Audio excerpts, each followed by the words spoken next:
السلام علیکم friends, welcome back to my channel with another interesting episode of novel جس کا نام ہے بلیک مون اور اس کی رائٹر ہیں نشا عمر۔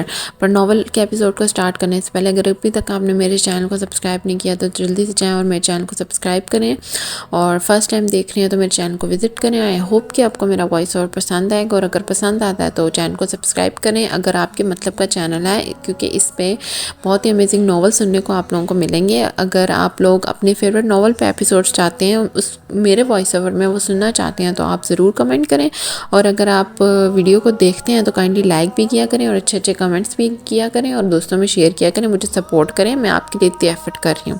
تو چلیں آج کے ایپیسوڈ کی طرف چلتے ہیں، ایپیسوڈ نمبر 6 اور بلیک مون بائی نشا عمر۔ کچھ نہیں ہونے دوں گا، کوریڈور میں ٹہلتے جیسے خود کو باور کروایا، اشواسام تمہیں جینا ہے ہر حال میں ہر قیمت پہ۔ اسے اس کی اتنی فکر کیوں ہو رہی تھی وہ ابھی بھی نہیں جان پایا تھا۔ یہ ان کی نئی زندگی کا تیسرا دن تھا، یہ تیسرا عذاب تھا جس نے عصام شیخ کو بھی اپنی لپیٹ میں لے لیا تھا۔ وہ بہت بڑی حویلی تھی جس کے چاروں طرف سبزہ ہی سبزہ تھا۔ اسلام آباد کی پتھریلی زمین پہ بنی وہ حویلی اپنی ایک الگ شان سے کھڑی آنے جانے والوں کی توجہ اپنی طرف کھینچتی تھی۔ حویلی کی دیواریں مضبوط پتھروں سے بنائی گئی تھی جن پہ خوبصورت ڈیزائننگ اس کے حسن میں چار چاند لگاتی تھی۔ ایسے ہی اس 28 سالہ مرد کی توجہ کا مرکز بھی بنی۔ وہ جو اپنی پسند کی شادی کی وجہ سے اپنے ماں باپ کی نظروں میں کھٹکتا تھا، آج کل جاب لیس مارا پھر رہا ہے۔ اس حویلی کو دیکھتے وہ قدم بڑھاتا رہا، پھر وہ گلی پار کر گیا۔ اس کے بعد اس کا گزر وہاں سے روز ہونے لگا۔ جہاں وہ کام کی تلاش میں جاتا تھا وہاں بہت بڑے بڑے پلازے بن رہے تھے۔ اسے امید تھی کہ جب یہ عمارتیں تعمیر ہو جائیں گی تو کہیں نہ کہیں اسے بھی نوکری کے لیے رکھ لیا جائے گا۔ ایک پلازا تھا جو بس آخری مراحل پہ تھا، وہاں کے مالک اس نے بات بھی کی ہوئی تھی، انہوں نے اسے کچھ دن بعد آنے کا کہا تھا۔ کچھ دن بعد پھر جب وہ دوبارہ اس رستے سے گزرا تو اس حویلی کی بالکنی میں اسے ایک اڑتا ہوا آنچل نظر آیا، جسے دیکھ کے وہ ذرا دیر رکا کہ شاید کوئی باہر جھانکے، لیکن وہ جو بھی تھی اندر کی طرف رخ کیے کھڑی تھی، اس وجہ سے وہ اس کا چہرہ نہیں دیکھ سکا۔ سر جھٹکتے وہ اپنے رستے ہو لیا۔ دن گزرتے گئے، اسے وہ آنچل دوبارہ اس بالکنی میں کبھی نظر نہیں آیا۔ پھر ایک روز اسے اس گیٹ سے باہر آتی ایک لڑکی نظر آئی جس کے ساتھ ایک چھوٹا سا بچہ تھا جس کی عمر شاید 12 سے 13 سال تھی۔ برانڈڈ کپڑوں میں ملبوس وہ اکڑ کے چلتا ماں کے ہم قدم تھا۔ پاس سے گزرتے اس کے گال کو چھوا جیسے نحوست سے جھٹک دیا گیا۔ اس عورت نے بھی اسے گھور کے دیکھا، وہ ہنستا ہوا آگے چلا گیا۔ وہ وہاں سے گزرتا تو اس کا دل کرتا وہ حویلی اندر سے دیکھے۔ اس نے کبھی بڑے بڑے گھر نہیں دیکھے تھے، وہ اندر سے کیسے ہوتے ہیں۔ چلو کبھی اللہ موقع دے گا، دل کو تسلی دیتے ایک بار پھر وہ اس کے سامنے سے گزر گیا۔ پھر ایک دن اس کی قسمت جاگی، اس حویلی کے گارڈ نے اسے اپنے پاس بلایا۔ کیا تم یہاں کام کرو گے؟ اس نے آفر کی۔ ہاں کیوں نہیں، بے ساختہ سر ہلاتے اس نے جواب دیا۔ ٹھیک ہے، کل سے تم اپنا سب سامان یہاں لے آنا، تمہیں 24 گھنٹے یہی نوکری کرنی ہے، گارڈ نے اسے دیکھتے کہا۔ ٹھیک ہے، وہ جسامت سے کافی تندرست و توانا نظر آتا تھا، شاید اسی لیے گارڈ نے اسے یہ نوکری دی تھی۔ اسے اور کیا چاہیے تھا، اس کی تو حسرت پوری ہو رہی تھی۔ گھر آ کے اپنی بیوی کو خوشخبری سنائی جو واقع ہی خوش ہو گئی۔ اس کی بیوی امید سے تھی، چھوٹی سی فیملی تھی لیکن پھر بھی گھر کے اخراجات کے لیے کام تو کرنا تھا نا، پھر آنے والے بچے کی بھی ضروریات تھی۔ اگلے دن وہ جلدی سے ہی حویلی پہنچ گیا۔ اسفند صاحب نے اسے دیکھتے ہی ڈن کر دیا تھا۔ گن چلانی آتی ہے؟ انہوں نے اسے پسٹل پکڑاتے پوچھا۔ نہیں صاحب، لیکن سیکھ لوں گا۔ اس کے اندر ایک جذبہ تھا۔ اسفند صاحب مسکرائے۔ ٹھیک ہے علی، اسے سکھا دو سب، اب یہ یہیں رہے گا۔ جی ٹھیک ہے صاحب۔ اس کی خوشی کا کوئی ٹھکانہ نہ تھا۔ اسفند صاحب اپنے آدمی کو اشارہ کرتے باہر جانے لگے، پھر اس کی آواز پہ رکے۔ صاحب، چھوٹا منہ بڑی بات، لیکن ایک بات پوچھنی تھی۔ ہچکچاتے انہیں پیچھے سے پکارا۔ ہاں ہاں کہو۔ وہ واپس گھومے۔ صاحب میری تنخواہ کتنی؟ وہ رکا۔ ہاں، اس میں ڈرنے والی کیا بات ہے، تم پوچھ سکتے ہو۔ یہ 30,000 اگر تم نے اچھا کام کیا تو زیادہ بھی ہو سکتی ہے۔ اس کا کندھا تھپ تھپاتے وہ چلے گئے۔ وہاں سے اس کی ایک نئی زندگی شروع ہوئی۔ اس بچے سے اور اس آنچل والی سے ملاقات اب روز ہی ہونے لگی۔ وہ آنچل والی اسے دیکھ کے مسکرا دیتی۔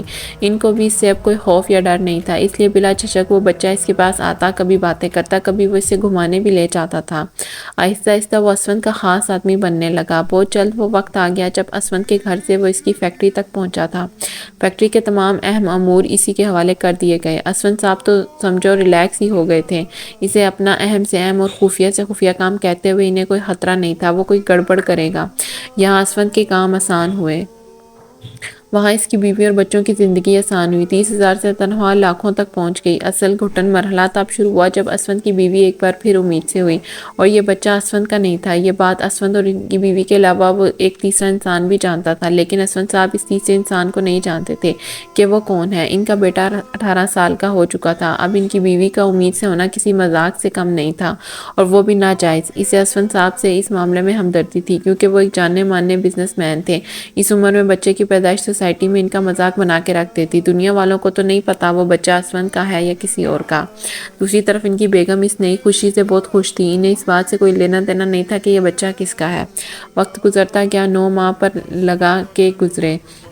یہاں اس کی اپنی یکے بعد دیگرے بیٹی اور بیٹا ہوئے جو 5 اور 4 سال کے تھے۔ مسز اسونت کو اللہ نے بیٹی کی نعمت سے نوازا تھا۔ اسونت کو سمجھ نہیں آ رہا تھا وہ خوش ہو یا پریشان، کیونکہ وہ بیٹی ان کی نہیں تھی، اور سوسائٹی کو وہ کیا منہ دکھاتے۔ دوسری طرف ان کی بیگم ہر چیز بلائے بیٹی کی دیکھ بھال کرتی۔ پھر یہ خبر کسی نے باہر نکالی کہ یہ بچی اسونت کی نہیں بلکہ ان کی بیگم نے کسی کے ساتھ منہ کالا کیا ہے۔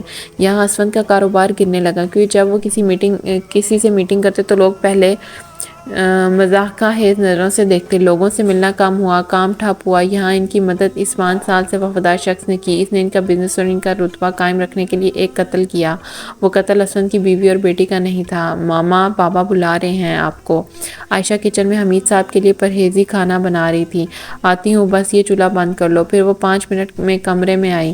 میرے کپڑے نکال دو، مجھے کام پہ جانا ہے۔ حمید صاحب کو ڈسچارج کر دیا گیا تھا۔ اب انہیں گھر میں سکون نہیں مل رہا تھا۔ مل بھی کیسے سکتا تھا؟ وہ جو کسی کی زندگی برباد کر کے خود سکون سے زندگی گزار رہے تھے، اس کا حساب بھی تو دینا تھا۔ جی نہیں، آپ نہیں جائیں گے، اپنی حالت دیکھیں پہلے۔ عائشہ کو غصہ آیا۔ گھر میں بیٹھا رہوں گا تو زیادہ بے سکون ہوں گا۔ بے چارگی سے انہیں دیکھا۔ کچھ نہیں ہوتا، میں یہی ہوں پاس۔ ان کے کپڑے نکالتے کہا، تمہارے اس پاس ہونے سے کیا ہوگا؟ تو کام پہ جانے سے کیا ہوگا؟ اچھی بھلی نوکری تھی آپ کی، پتہ نہیں کیوں وہ چھوڑ کر یہ محنت طلب شروع کر دیا۔ چپ کر جاؤ، اب یہاں بیٹھ کے کون سا سکون کرنے دو گی؟ انہیں اس ذکر سے کوفت ہوئی۔ ان کا ارادہ باہر کا مکڑنے کے لیے جانے کا نہیں تھا، بلکہ وہ اشوا کے پاس جانا چاہتے تھے۔ 24 گھنٹے ایسے جیسے صدیوں میں پوہید ہو گئے تھے۔ وہ اس کے پاس بیٹھا اس کے ہوش میں آنے کا انتظار کر رہا تھا۔ ڈاکٹر 3-4 چکر لگا چکا تھا۔ انہیں ہوش آئے گا۔ ڈاکٹر جب اسے ہمدردانہ نگاہوں سے دیکھتا تو وہ انہیں گھور کے دیکھتا۔ کا بھی کئی بار فون آ چکا تھا اشوا کے لیے۔ 24 گھنٹے گزر گئے لیکن اسے ہوش نہیں آیا۔ دوپہر سے شام ہونے لگی تھی۔ ڈاکٹر سے مایوس ہو چکے تھے کیونکہ مقررہ وقت سے کئی گھنٹے اوپر ہو چکے تھے۔ ان کو ہوش میں لانے کا کوئی اور طریقہ نہیں ہے۔ ڈاکٹر دوبارہ چیک اپ کے لیے آیا تو عصام نے پوچھا، نہیں، پیشنٹ کی حالت کو دیکھتے کچھ کہہ نہیں سکتے کیونکہ ان کا دماغ نارمل ہے۔ کومے میں جانے کا بھی کوئی ایسا ایشو نظر نہیں آتا۔ بلڈ پریشر چیک کرتے ڈاکٹر نے عصام کو دیکھا، میرے خیال سے انہیں ہوش میں آ جانا چاہیے۔ اشوا جو ڈاکٹر کی باتیں سن رہی تھی بامشکل خود کو حرکت سے بچایا۔ وہ پچھلے 15 گھنٹے سے ہوش میں تھی، لیکن اس کا دل نہیں کر رہا تھا کہ وہ آنکھیں کھولے۔ پر ڈاکٹر کا بھی بھلا ہو جو اس نے ٹارچ نکالتے اس کی آنکھیں کھول کے چیک کی تھی۔ یہ ہوش میں آ چکی ہیں، وہ بھی کافی ٹائم سے، بے ساختہ کہا۔ عصام نے اشوا کو دیکھا جس کی آنکھیں حرکت کر رہی تھی۔ کب سے ہوش میں ہیں؟ عصام ہرٹ ہوا۔ وہ کب سے وہاں اس کے لیے بیٹھا تھا اور وہ ناٹک کر رہی تھی؟ اس سے پہلے کہ غصہ شدید ہوتا وہ اٹھ کے باہر چلا گیا۔ اشوا بس ڈاکٹر کو دیکھ کے رہ گئی۔ پہلے ہی وہ اتنی ڈسٹرب تھی، اب پتہ نہیں عصام اس کے ساتھ اور کیا کرتا۔ مہابیر سے کوئی رابطہ ہوا؟ پلوشہ بیگم نے عزت سے پوچھا، جو اپنی نئی کورس کی بکس کھولے دیکھ رہی تھی۔ نہیں، ان کا نمبر بن جا رہا ہے۔ کوئی اور نمبر بھی تو ہوگا کسی دوست کا۔ مورے حد کرتی ہیں، میرے پاس بھلا بھائی کے دوستوں کے نمبر کہاں سے آئیں گے؟ اسے ماں پہ حیرانگی ہوئی۔ کیا کروں، پریشانی ہو رہی ہے، جانے کہاں ہوگا میرا بچہ۔ اس کل موہی کی وجہ سے ماں سے ناراض ہو گیا ہے۔ یار، عزت کو الجھن ہو رہی تھی۔ آپ تو اشوا کی جان بخشتے، چلی گئی ہے وہ آپ کے بیٹے کی زندگی سے، چلی تو گئی ہے لیکن میرے گھر کا سکون برباد کر گئی ہے۔ اچھا، آپ بابا کو کہیں وہ بھائی سے رابطہ کریں۔ ان کا دھیان اشوا سے ہٹایا۔ ان سے کیا کہوں، وہ تمہارا باپ ہے، آگے سے 4 سناتا ہے۔ تو نہ کرتی نا یہ سب، اکتا کے کہتے اپنی بک سمیٹی۔ مورے سے بات یا بحث کرنا مطلب اپنے سر کھوانا۔ اب بھاگ رہی ہو یہاں سے؟ ماں کے پاس آ کے بیٹھی ہے تو نہیں، ایسا کچھ نہیں ہے۔ السلام علیکم۔ اس سے پہلے کی عزت اور وضاحتیں دیتی رئیس آ گیا۔ وعلیکم السلام، پھپھو نے اسے دیکھتے جواب دیا۔ وہ میں عزت کو لینے آیا تھا۔ عزت کی طرف ایک نظر دیکھا جو اندر کی طرف جا رہی تھی۔ کیوں؟ خیریت ہے گھر میں؟ پھپھو نے جانچتی نظر سے دیکھا۔ جی اشوا کے گھر جانا تھا اس لیے۔ عزت نے بھی جانا تھا تو ساتھ ہی لے چلتے ہیں۔ نہیں میاں تم جاؤ، ہم نہیں جائیں گے، تمہاری بہن سے تمہاری رشتہ داری۔ چلو رئیس۔ عزت چادر لے کر باہر نکلی، مورے کی بات وہیں رہ گئی۔ مجھ سے پوچھا ہے؟ وہ کمر پہ ہاتھ رکھتے اس کے پیچھے آئی۔ بابا سے اجازت لے لی ہے، انہوں نے کہہ دیا ہے چلی جاؤ۔ نہ ماں کی کوئی اہمیت ہے بھی یا نہیں؟ میں کہہ رہی ہوں نہیں جانا اور تم منہ اٹھا کر چل دی۔ رئیس کا لحاظ کیے بنا عزت کو ڈانٹا۔ مورے پلیز، ہم لوگ جلدی آ جائیں گے۔ عزت کو اب کوفت ہونے لگی تھی، سو جلدی سے ان کی اور کوئی بات سنے بنا ہی وہ باہر نکل گئی۔ گیٹ کے پاس ہی رئیس کی بائک کھڑی تھی۔ رئیس بھی اس کے پیچھے پیچھے باہر نکلا۔ بیٹھو، بائک سٹارٹ کرتے کہا۔ گھر کا پتہ ہے؟ چادر سنبھالتے اس نے پوچھا۔ ہاں یاد ہے مجھے، گیئر لگاتے کہا۔ اسے بتایا کہ ہم لوگ آ رہے ہیں۔ کندھے پہ ہاتھ رکھتے شیشے سے نظر آتے اس کے چہرے کو دیکھا۔ تھا تو وہ اس سے چھوٹا، لیکن جسامت میں وہ اس سے 5 سال بڑا لگتا تھا۔ شاید جم جاتا تھا، جو بازو پھول رہے تھے۔ نہیں بتایا، کال ہی پک نہیں کرتی، پچھلے 2 دن سے مسلسل کیے جا رہا ہوں۔ اس نے بھی شیشے میں کندھوں کے پیچھے سے نظر آتی اس کی آنکھوں میں دیکھا۔ عزت جو اسے دیکھ ہی رہی تھی، نظر ملنے پہ دل نے ہلکا سا دھک کیا۔ ہم لوگ بھی تو اس کے ولیمے پہ نہیں گئے تھے، ناراض ہونا تو بنتا ہے۔ ایک لمحے میں خود کو کمپوز کرتے اب وہ سڑک کو دیکھنے لگی۔ پتہ نہیں شاید بابا کی طبیعت بھی اتنی خراب تھی، پوچھنے بھی نہیں آئی، اتنی ناراضگی بھی نہیں ہوتی۔ مجھے تو فکر ہو رہی ہے، پتہ نہیں عصام بھائی کا رویہ اس کے ساتھ کیسا ہوگا۔ پتہ نہیں، اللہ ہی بہتر جانتا ہے۔ جب سے شادی ہوئی ہے اس کی ماں بیر بھائی بھی غائب ہیں۔ جن سے محبت ہو، ان سے شادی نہ ہو تو زندگی کبھی مکمل لگتی ہی نہیں ہے۔ اب اشوا اور بھائی ساری زندگی ادھورے رہیں گے، دل کا ایک کونا ہمیشہ سہما ہی رہے گا۔ عزت کی آنکھوں میں اس جدائی کے خیال سے ہی نمی بھرنے لگی تھی۔ جانے ان کا کیا حال ہوگا جو جدا ہوئے تھے۔ عصام مینشن پہنچنے میں 25 سے 30 منٹ لگے تھے۔ بائک کھڑی کرتے عزت کو اترنے دیا، پھر خود اترا۔ ایک نظر اس بڑی سی حویلی کو دیکھا جو دل کھا گئی تھی۔ چلو، عزت نے اسے اشارہ کیا تو اس نے بیل بجائی، فوراً گارڈ باہر نکلا۔ جی کس سے ملنا ہے؟ اشوا سے۔ عزت نے اسے دیکھتے کہا۔ جی یہاں اشوا نام کا کوئی فرد نہیں ہے، مسز عصام سے ملنا ہے۔ رئیس کو تپ چڑھی۔ اوہ اچھا، میں پوچھ کے بتاتا ہوں۔ گارڈ کو واقعی اس کے نام کا نہیں پتا تھا۔ اندر آگے اندر کال کی جو کہ دانیہ نے اٹھائی تھی۔ میڈم جی باہر کوئی مسز عصام سے ملنے آیا ہے، نام پوچھو۔ وہ جو ابان کو چینج کروا رہی تھی، ٹیلی فون کندھے اور کان کے درمیان پھنسایا۔ پھر گارڈ نے ان دونوں سے نام پوچھ کے اسے انفارم کیا تو انہیں اندر آنے کی اجازت مل گئی۔ او یہ بڑے لوگ اور ان کے بڑے چونچلے، عزت نے بڑبڑاتے چادر سیدھی کی۔ ہاں، رئیس نے اس کے انداز میں مسکراہٹ چھپائی کیونکہ اس کی پیشانی کے بل بتا رہے تھے کہ وہ شدید الجھن میں ہے۔ راہداری عبور کر کے لیونگ روم کے دروازے کے سامنے پھر سے رکنا پڑا کیونکہ وہ بھی اندر سے لاک تھا، بیل بجانے سے پہلے ہی کھل گیا۔ آ جاؤ، دانیہ بان کو چینج کروا چکی تھی اس لیے جلدی ہی دروازہ کھول دیا۔ ان دونوں کو دیکھتے مسکرا کے ویلکم کیا۔ السلام علیکم۔ پھر عزت کو خود ہی گلے لگایا۔ بیٹھو۔ سامنے ہی ابان بیٹھا ٹیپ پہ گیم کھیل رہا تھا۔ ان دونوں کو دیکھ کے پلکیں جھپکائی، پھر شمع کے دوبارہ ٹیپ میں مصروف۔ کیسی ہیں؟ عزت نے ہی بات کا آغاز کیا۔ میں ٹھیک ہوں، تم دونوں سناؤ، گھر میں سب کیسے ہیں؟ بوا کو اشارہ کرتے حال چال پوچھا۔ سب ٹھیک ہیں، دراصل اشوا سے ملنے آئے تھے، رابطہ نہیں ہو پا رہا اس سے تو۔ ہاں بس وہ اس کا موبائل گرنے کی وجہ سے خراب ہو گیا تھا، شاید اس وجہ سے رابطہ نہیں ہو سکا۔ ابھی کہاں ہے؟ اس کے ملنے کے کوئی آثار نظر نہ آئے تو پوچھا۔ رئیس خاموش ہی تھا۔ وہ ابھی تو دعوت پہ گئی ہے، عصام کے دوست نے کی تھی، دوسرا جھوٹ بولا۔ اچھا، عزت نے بامشکل کنٹرول کیا۔ مطلب ہم اشوا سے نہیں مل سکتے؟ ضبط سے مسکراتے پوچھا۔ میں کچھ کہہ نہیں سکتی، عصام کو فون کر کے پوچھتی ہوں کب تک واپس آئیں گے۔ پھر وہ فون لے کے دوسری طرف چلی گئی۔ پتہ نہیں، کہیں مجھے لگتا ہے کوئی گڑبڑ ہے۔ عزت رئیس کے قریب ہوئی۔ مجھے بھی ایسا ہی فیل ہو رہا ہے، اس سے ملے بنا تو نہیں جائیں گے، چاہے ساری رات یہیں رکنا پڑے۔ آپ کون ہیں؟ ابان جو ان کی وجہ سے ڈسٹرب ہو رہا تھا نہ چاہتے ہوئے بھی پوچھ لیا۔ میں یہ آپ کے ماموں ہیں۔ اس سے پہلے کہ رئیس بولتا دانیہ آپ ہی چلی آئیں، اور یہ مامی ہیں۔ معصومیت کے ریکارڈ توڑتے عزت اور رئیس دونوں کو حیرانگی کے سمندر میں اتارتا۔ نہیں، یہ آپ کی آنی ہے، دانیہ ہنس پڑی۔ وہ لوگ آ رہے ہیں۔ پھر ان دونوں کو شرمندگی سے نکالنے کے لیے بتایا۔ بس کچھ ہی دیر میں پہنچ جائیں گے۔ وہ اسے لے کے سیدھا پارلر آیا تھا جہاں اس کا میک اپ کیا جانا تھا۔ دانیہ کے فون سے اسے پتہ چلا تھا کہ اس کی بہن بھائی آئی ہیں۔ وہ نہیں چاہتا تھا کہ وہ لوگ اس کے بارے میں کچھ غلط سوچیں، اس کا مقصد صرف حمید کو نیچا دکھانا تھا۔ آدھے گھنٹے میں وہ ٹھیک ٹھاک لگ رہی تھی۔ گاڑی میں بیٹھتے اس نے سائیڈ مرر سے خود کو دیکھا، ہلکی لپسٹک ہونٹوں کو کومل بنا رہی تھی، کسی کو کچھ پتہ نہ چلے۔ گاڑی سٹارٹ کرتے سامنے درشتگی سے کہا۔ اشوا کوئی جواب دیے بنا دوسری طرف دیکھتی رہی۔ یہ اکڑ میرے سامنے نہیں چلے گی۔ عصام کو اگنور ہونا برا لگا تو اس کا بازو پکڑ کر رخ اپنی طرف کیا۔ کچھ نہیں بتاؤں گی، فکر نہ کریں۔ بازو چھڑوایا اور یہ روتی شکل بھی سیدھی کریں، آنکھوں میں آتی نمی کی طرف اشارہ کیا۔ اب روؤں بھی نہ، میں آپ کی غلام نہیں ہوں۔ ایک بار پھر باہر کی طرف رخ کیا کیونکہ آنسو پھسل کے گال پہ آیا۔ غلام نہیں ہے لیکن بیوی تو ہیں، میں چاہوں تو آپ کی سانسوں پہ بھی پابندی لگا سکتا ہوں۔ ٹرن لیتے باور کروایا، ہاں جو مجھے خرید سکتا ہے وہ میری سانسیں بھی چھین سکتا ہے۔ اس پہ چوٹ کرتے دوبارہ آنسو صاف کیے۔ اتنی آسانی سے نہیں لوں گا جان، مسکراتے اسے دیکھا۔ اشوا نے تلخی سے سر جھٹکا۔ یہ تکلیف کچھ بھی نہیں تھی، اصل درد تو تب اٹھا تھا سینے میں جب اس کے کانوں نے اپنے بابا کی جان نکلتی آواز سنی تھی۔ سینے کے اندر ٹیس اٹھی، بھلا بیٹیاں بھی بکتی ہیں؟ ہاتھوں کی لکیروں کو دیکھتے سوچا۔ اسام خاموش ہو گیا تھا، وہ بھی خاموشی سے سامنے دیکھتی رہی۔ گھر پہنچتے ہی وہ رئیس اور عزت کا سامنا کرنا نہیں چاہتی تھی لیکن کرنا پڑا۔ شکر ہے تم نظر تو آئیں۔ عزت نے بھاگ کے اسے گلے لگایا، پھر رئیس سے ملی جس نے اسے گلے لگاتے سر پر ہاتھ رکھا۔ تکلیف سے آنکھیں میچتے اسام نے اسے دیکھا تھا۔ یہ چوٹ اس کی دی ہوئی نہیں تھی لیکن جس نے بھی یہ دی تھی اس کی چوٹوں کا حساب لگانا ناممکن ہونے والا تھا، کیونکہ اسام شیخ نے وہ ساری انفارمیشن نکالی تھی جس میں اشوا اس حادثے کا شکار ہوئی تھی۔ ان سب کو باتیں کرتا چھوڑ کے وہ خود کمرے میں آ گیا۔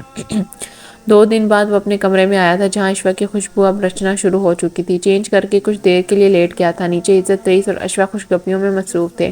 ان کے آنے سے اشوا کی بے چین دل کو کچھ قرار ملا تھا۔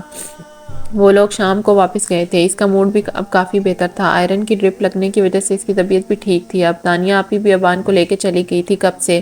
عزت رئیس کے جانے کے بعد اسے اب کمرے میں ہی جانا تھا۔ کچھ دیر وہیں بیٹھی رہی پھر اٹھ کے کمرے میں آ گئی۔ اسام بنا شرٹ کے کروٹ لیے سو رہا، بازو کان پہ رکھے وہ بے خبر پرسکون تھا۔ اشوا آہستگی سے چلتی ڈریسنگ روم میں چلی آئی، ہلکے پھلکے کپڑے ڈھونڈے، چینج کر کے باہر آئی تو اسام سیدھا ہو چکا تھا۔ کشادہ سینے پہ پھیلی بال اس کی وجاہت میں اضافہ کر رہے تھے۔ چہرے پہ ہلکی سی داڑھی اور مونچھیں جو تھکن زدہ ہونے کی گس بتا دیتی تھیں۔ بند آنکھیں، چوڑی پیشانی جس پہ سوتے میں بل پڑے ہوئے تھے، اکڑے ہوئے خود ہیں اور مجھے کہتے ہیں۔ بے ساختہ ہونٹ ہلے۔ اشوا بڑی فرصت سے اسے دیکھ رہی تھی۔ مابیر سے کئی گنا وہ پیارا اور دل دھڑکا دینے والا تھا لیکن اس کا دل تو پہلے ہی مابیر کے نام کی مالا چپکتا تھا۔ کیسے وہ اس شخص کو دل میں بسائے گی؟ سوچ کے ہی ریڑھ کی ہڈی سنسنا اٹھی۔ کاش مما آپ میرے ساتھ دیتی۔ کمفرٹر اٹھاتے وہ صوفے پہ آ گئی۔ پتہ نہیں شاید میں ان کے لیے بوجھ بن گئی تھی۔ لیٹتے آنکھیں بند کی، اتنے دنوں کی تھکی ہوئی تھی، جلدی ہی نیند کی وادیوں میں چلی گئی۔ رنگ تو سانولا ہے لیکن پرکشش ہے۔ اس کے چہرے پہ نظریں ٹکائے پرسوچ انداز سے بڑبڑایا، پھر کشن پہ بکھرے بال دیکھے جو لیئرز میں کٹے کافی خوبصورت لگ رہے تھے۔ پھر اس کی نظر تیکھے ناک پہ ٹکی، جہاں نتھلی ہوتی تو بس، دانتوں میں تلے ہونٹ دبائے، پھر آگے ہو کے اس کے ہونٹوں پہ انگوٹھا رکھا۔ جو ہی اس نے انگوٹھا اٹھایا تو ایک چھوٹا سا خون کا قطرہ نمودار ہوا، جیسے چپ کے اس نے ہونٹوں سے چوم لیا۔ اشوا چبھن سے کسمسائی، آنکھیں کھولی تو اسام کو جھکا پایا۔ آپ تیزی سے اٹھتے پیچھے ہوئی، دل دھک دھک کر رہا تھا۔ ہاں وہ آپ کے ہونٹ سے خون نکل رہا تھا، وہی صاف کیا ہے۔ پھر اپنے ہاتھ سے اپنے ہونٹ پہ لگا خون صاف کیا۔ اشوا جو پہلے اپنا ہونٹ چھو کے چیک کر رہی تھی، اس کی انگلی پہ لگا خون دیکھ کے دل دھک سا رہ گیا۔ لمحے کے 1000ویں حصے میں سے سمجھ آیا تھا یہ خون اس کے ہونٹ پہ کیسے آیا۔ آپ میرا فائدہ اٹھا رہے تھے۔ وہ ہتے سے ہی اکڑ گئی۔ نہیں، میں کبھی کوئی کام فائدے کے لیے نہیں کرتا۔ بیڈ سے کھڑے ہوتے اسام ڈریسنگ ٹیبل کی طرف گیا، پھر آپ میرے اتنے قریب تیزی سے بولتے زبان لڑکھڑائی، کیونکہ اسام پر تپش نگاہوں سے آئینے میں اسے دیکھ رہا تھا۔ آپ کے قریب جانے سے میرا کون سا فائدہ ہوگا؟ پرفیوم سپرے کرتے اس کی طرف آیا۔ مجھے کیا پتا، آپ اپنی ہوس پوری۔ Just shut up. وہ جو صوفے کے کونے پہ لگی بیٹھی تھی، اسام نے سختی سے اس کی ٹھوڑی پکڑی۔ ہوس پوری کرنی ہوتی نا تو اور بھی بہت سارے طریقے تھے میرے پاس، میں آپ کے ہوں۔ خود کو کنٹرول کرتے اس کا چہرہ جھٹکا۔ بولے خاموش کیوں ہو گئے ہیں؟ وہ اسے تیش دلا رہی تھی۔ اگر میں اپنی آئی پہ آیا نا تو سانس لینے کے قابل نہیں رہیں گی۔ اسٹڈی روم میں جاتے اسے وارن کیا۔ آئے بڑے۔ اپنی ٹھوڑی کو رگڑتے وہ اٹھ کے بیڈ پہ آئی۔ خود آرام سے سوئے ہیں اور مجھے اتنی مشکل سے نیند آئی تھی، اٹھا دیا۔ بدتمیز۔ بڑبڑاتے کمفرٹر پھر سے تان لیا۔ آج سے 13 سال پرانی فائل نکالتے رائٹنگ ٹیبل پہ رکھی۔ پہلی فائل پہ ہی اس شخص کا نام لکھا تھا جس نے اس کا سب کچھ چھین لیا تھا۔ وہ 31 سال کا نوجوان جو آج بھی اپنے باپ کو مس کرتا تھا۔ اس کے باپ کا جو رشتہ تھا آج تک کسی کو معلوم نہ ہو سکا تھا۔ اس کے بابا اپنے خاص آدمی کے علاوہ ایک اور فرد کو بھی اپنی تمام معلومات دیتے تھے جو ان کے بزنس کے لیے بہت ضروری تھی۔ ہر فائل کی ایک ڈپلیکیٹ فائل تیار کی جاتی تھی۔ ایک فائل اسام کے کمرے میں بنے اس خفیہ لاکر میں رکھی جاتی تھی اور ایک فائل بزنس ڈیلر کے لیے یا جہاں بھی ضرورت ہوتی وہاں بھیجی جاتی تھی۔ اسے پہلے یہ سب سمجھ نہیں آتا تھا لیکن مرنے سے پہلے جو کچھ اسے اس کے بابا نے بتایا تھا، اس کے بعد سے آج تک اسام نے ان فائلز کی حفاظت اپنی جان سے زیادہ کی تھی۔ فائلز کے دوسرے صفحے پہ ایک خط لکھا ہوا تھا جسے وہ ہزاروں بار پڑھ چکا تھا۔ اسے آگے اس کا نکاح نامہ تھا جو آج سے 13 سال پہلے کا تھا۔ اس کا نکاح بابا نے اپنی مرضی سے کروایا تھا اور اس نے اب بھی اپنے بابا کا فرمانبردار بیٹا بن کے ثابت کیا تھا کہ وہ ان کے لیے سب کچھ کر سکتا ہے۔ سخت السلام علیکم، میں جانتا ہوں تم اپنا خیال خود رکھ سکتے ہو، تم میرے اکلوتے وارث اور بہادر بیٹے ہو، مجھے زندگی میں سب کچھ ملا ہے لیکن نہیں ملا تو کوئی وفادار دوست نہیں ملا۔ میرا سب کچھ تمہارا ہے اور تم ہی میرے دوست ہو۔ میرے بہت سارے راز ایسے ہیں جو میں صرف تمہیں بتانا چاہتا ہوں۔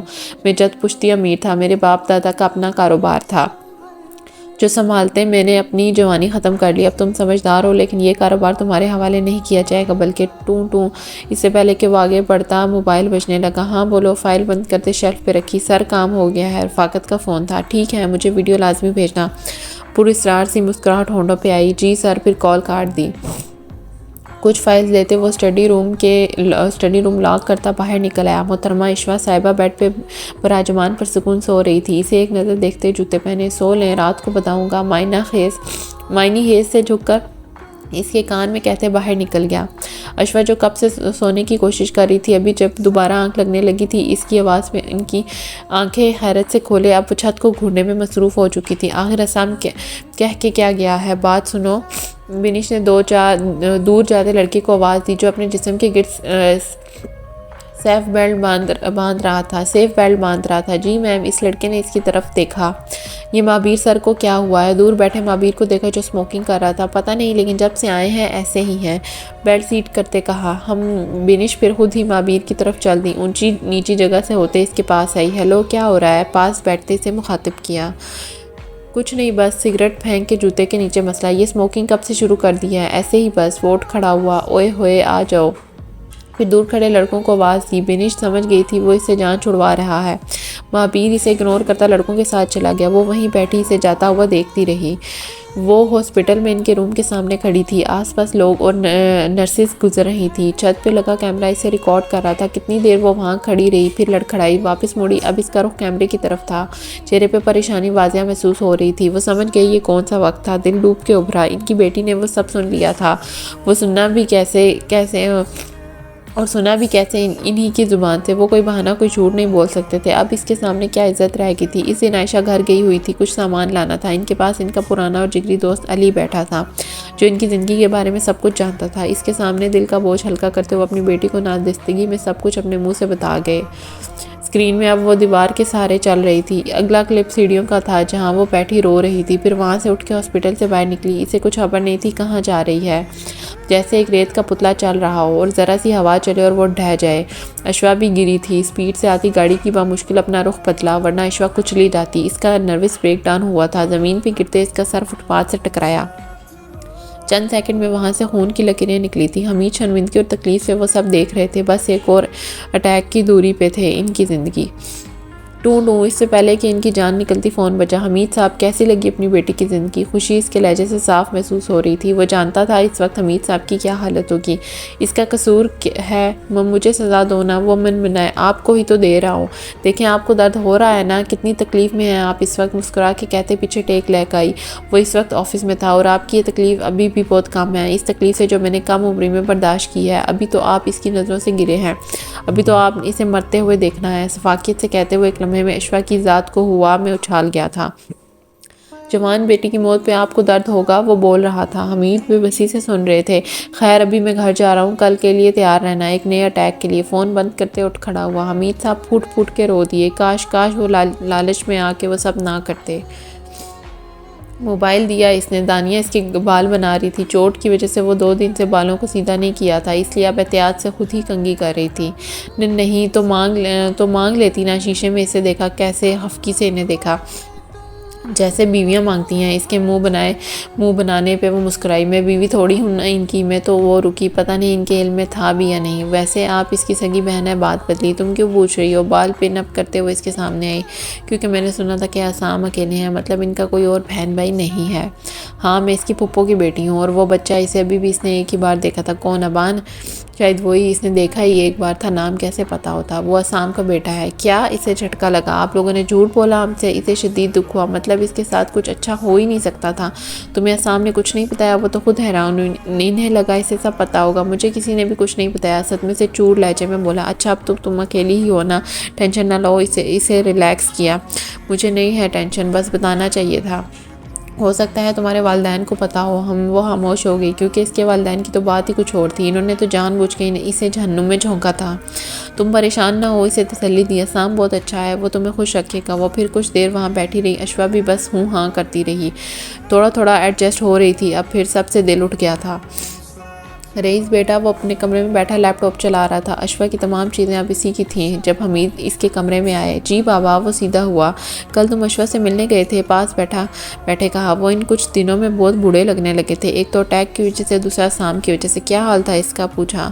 ٹھیک تھی وہ، اور بھائی کے کسی دوسرے دعوت سے واپس آئے تھے، بھائی سے زیادہ بات نہیں ہوئی۔ اشوا کے ساتھ کافی وقت گزرا، انہیں بتایا۔ خوش تھی؟ جانچتی نظروں سے دیکھا۔ جی مجھے تو ٹھیک لگی تھی، آپ لوگ چلیں جائیں مل لیں، مس کر رہی تھی آپ کو اور مما کو۔ نہیں میرا مطلب ہے ابھی مصروف ہوں تو وقت نکال کے جاؤں گا۔ تم اپنی ماں کو لے جانا، وہ گڑبڑا گئے، وہ اس کا سامنا نہیں کر سکتے تھے، اب تو ہرگز نہیں۔ مما نے کہا تو لے جاؤں گا، لیکن ان کا بھی کوئی ارادہ نہیں لگتا۔ ان کا چہرہ دیکھا۔ نہیں وہ تو جائے گی، میں کہوں گا اسے، ہماری بیٹی ہے، اسے تو نہیں چھوڑ سکتے نا۔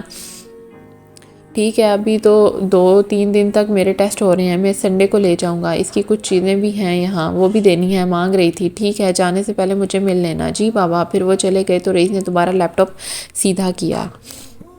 اس کے پاس کرنے کے لیے کچھ بھی نہیں تھا، بور ہو کے اب بھی دماغ دکھنے لگا تھا۔ ٹی وی پہ بھی کوئی اچھا پروگرام نہیں تھا جو بیٹھ کے دیکھ لیتی، موبائل تو تھا ہی نہیں اس کے پاس۔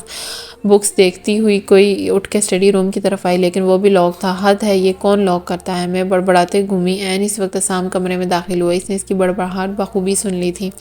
ہاں آپ سے ایسی توقع کی جا سکتی ہے، تڑکے کا کچھ دنوں میں ہی جان گئی تھی۔ آئی برو چکاتے داد دی، پھر جوتے اتارے، کف کھول کے وہ فولڈ کر چکا تھا۔ کپڑے نکال دیں، بیڈ پہ بیٹھتے حکم صادر کیا۔ کیوں؟ میں کیوں نکال دوں؟ اشوا کے سر پہ لگی۔ کیونکہ بیوی ہی شوہر کے کپڑے نکالتی ہے۔ پاکٹ سے موبائل نکالا۔ ایسا کہاں لکھا ہے؟ میں نے تو کبھی نہیں پڑھا۔ اشوا دوسری طرف جا کے بیڈ پہ بیٹھی، میری بک میں موبائل میں نظریں جمائے کہا جلدی سے نکالتے ہیں، مجھے اور بھی کام کرنے ہیں۔ موبائل بند کرتے دوبارہ پاکٹ میں رکھا۔ پہلے میرا موبائل واپس کریں، جلدی سے یاد آنے پہ بولی۔ بھول جائیں کہ آپ کو کوئی بھی موبائل ملے گا۔ گہرآلود نظر ڈالتے اٹھ کے اس سے بحث کر کے خود ہی لیٹ ہو رہا تھا۔ ڈریسنگ روم میں جاتے اندر سے لاک کر لیا۔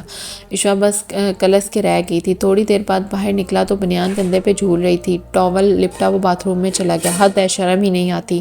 اشوا جو دروازہ لاک ہونے کی آواز پہ اس طرف دیکھنے لگی تھی، ایسی حالت میں نمودار ہوتے شرمندہ سی ہو گئی۔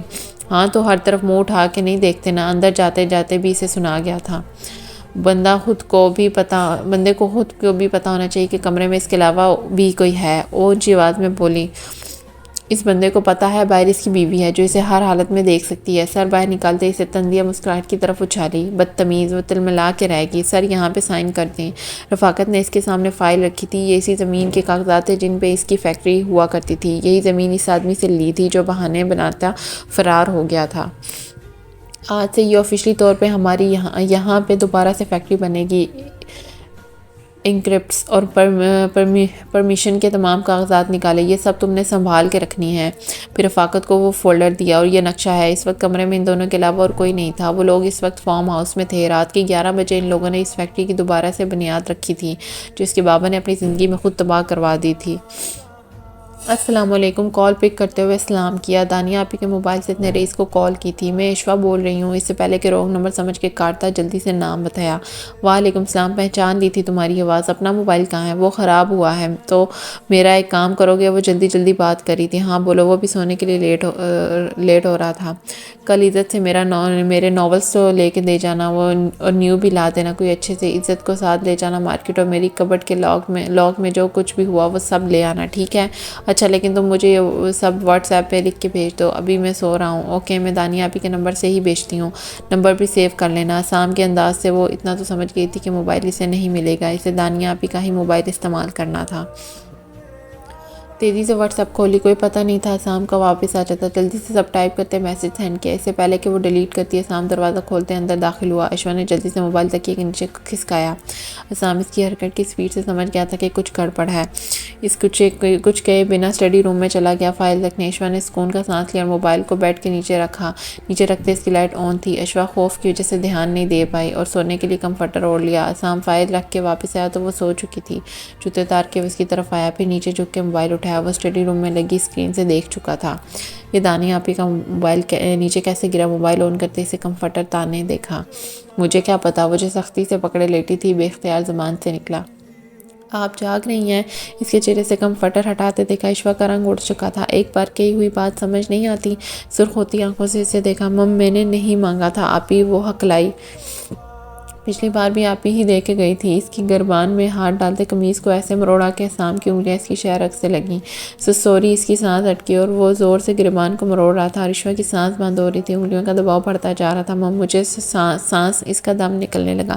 اسام کی شرٹ تھامے اس نے سانس لینے کی کوشش کی، لیکن کیسے لے پاتی؟ اسام کی آنکھوں میں خون اترا ہوا تھا، جیسے جھٹکے سے اس کا گربان چھوڑا۔ نیکسٹ نہیں چھوڑوں گا۔ یہی بہتی آنکھوں سے کھانستے ہوئے اشوا نے اسام کو دیکھا، جو اسے خونخوار نظروں سے دیکھ رہا تھا۔ میری کہی ہوئی ہر بات پہ آپ نے آنکھ بند کر کے عمل کرنا ہے۔ وہ گہری گہری سانس لے رہی تھی۔ آپ یہ مت سمجھیں کہ آپ کی زندگی یہاں آسان ہوگی۔ یہ بات ہمیشہ یاد رکھنا، بکنے والی ہمیشہ چیزیں ہی ہوتی ہیں اور چیزوں کو ان کی جگہ پہ رکھنا مجھے بہت اچھے سے آتا ہے۔ اس کے سر کے پیچھے احتیاط سے ہاتھ رکھتے اس کی آنکھوں میں جھانکا، جو خوف اور تکلیف سے سرخ پڑ گئی تھی۔ اس کی سانس ابھی تک نارمل نہیں ہوئی تھی۔ اسام نے اس کی کمر کے گرد بازو باندھتے اپنے قریب کیا، پھر سانس دینے کے لیے ہونٹوں کو قید کیا۔ اشوا اتنا ستم اور پھر اتنی قربت، وہ بس بے ہوش ہو کے گر جاتی اگر اسام اسے کمر سے نہ پکڑتا۔ الٹے کام نہیں کریں گی تو سکون سے رہیں گی۔ اس کا سر سینے سے لگاتے کمر تھپتھپائی۔ وہ اتنا ڈر جائے گی اسے اندازہ نہیں تھا۔ ہمارے جسموں پہ لگے بوسوں کے نشان انچاہے ملن کے گواہ ہیں۔ ہماری روحیں تو کب کی مر چکی ہیں۔ ہمارے حق مہر میں خاموش آہیں اور سسکیاں ملی ہیں، اور جسم ایک ایسے شخص کے پاس ہے جو کاغذوں پہ تو ہمارا محرم ہے، لیکن دل کا محرم تو کوئی اور ہے جو دل میں آج بھی مقیم ہے۔ جسم فروشی کرنے والی عورت اور ہم میں کیا فرق ہے؟ وہ بھی تو کسی غیر کو جسم دیتی ہے اور ہم بھی، جب اپنی اس ناقدری پہ نوحہ کرنا چاہتا ہے، لیکن روز اس جسم کو نوچنے والا اس بات کی اجازت نہیں دیتا۔